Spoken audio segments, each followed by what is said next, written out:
آج کل گلگت بلتستان کے حالات کے بارے میں بہت سی باتیں ہو رہی ہیں۔ آئیے آپ کو سچ بتائیں، احتجاج ہر شہری کا حق ہے، لیکن کیا احتجاج کے نام پر آگ لگانا، املاک کو نقصان پہنچانا اور لوگوں کے گھروں تک پہنچ جانا درست ہے؟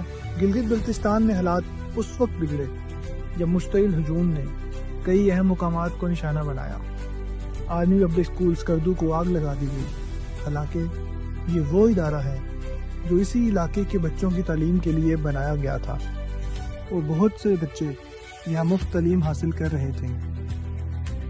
ناظرین، اسی طرح SCOIT پارک کو بھی جلا دیا گیا، جو نوجوانوں کو ٹیکنالوجی اور روزگار کے موقع دینے کے لیے بنایا گیا تھا۔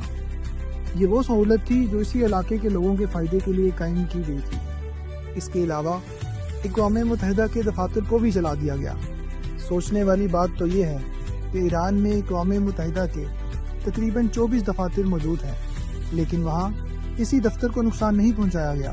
لیکن گلگت بلتستان میں UN کے 3 دفاتر کو نشانہ بنایا گیا اور جلا بھی دیا گیا۔ اور سب سے افسوسناک بات تو یہ ہے کہ کئی مقامات پر آرمی کے جوانوں پر گولیاں چلائی گئیں اور ان کے گھر بھی جلا دیے گئے، ساتھ ہی لوٹ مار بھی کی گئی۔ ناظرین، اس کے علاوہ 2 فوجی جوانوں کو بے دردی کے ساتھ زندہ جلا دیا گیا، جبکہ ایک جوان کو فائر مار کر شہید کر دیا گیا۔ کیا یہ کام معصوم لوگ کر سکتے ہیں؟ اگر مظاہرین معصوم تھے اور پرامن تھے تو پھر یہ پرتشدد کارروائیاں کیوں ہوئیں؟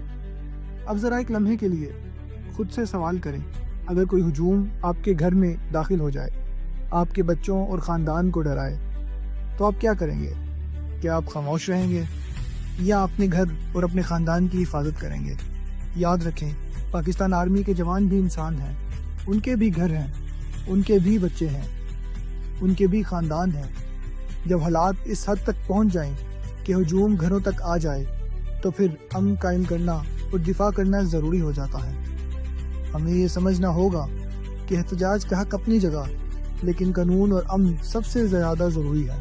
اگر ہم واقعی گلگت بلتستان اور پاکستان سے محبت کرتے ہیں تو ہمیں تشدد نہیں بلکہ امن، اتحاد اور ذمہ داری کا رستہ اختیار کرنا ہوگا، اور جو لوگ بھی ان تشدد بھرے واقعات کے ذمہ دار ہیں انہیں قانون کے مطابق سخت سزا ملنی چاہیے، کیونکہ آخر میں یہ ملک بھی ہمارا ہے اور اس کے امن کی بھی ذمہ داری ہماری ہے۔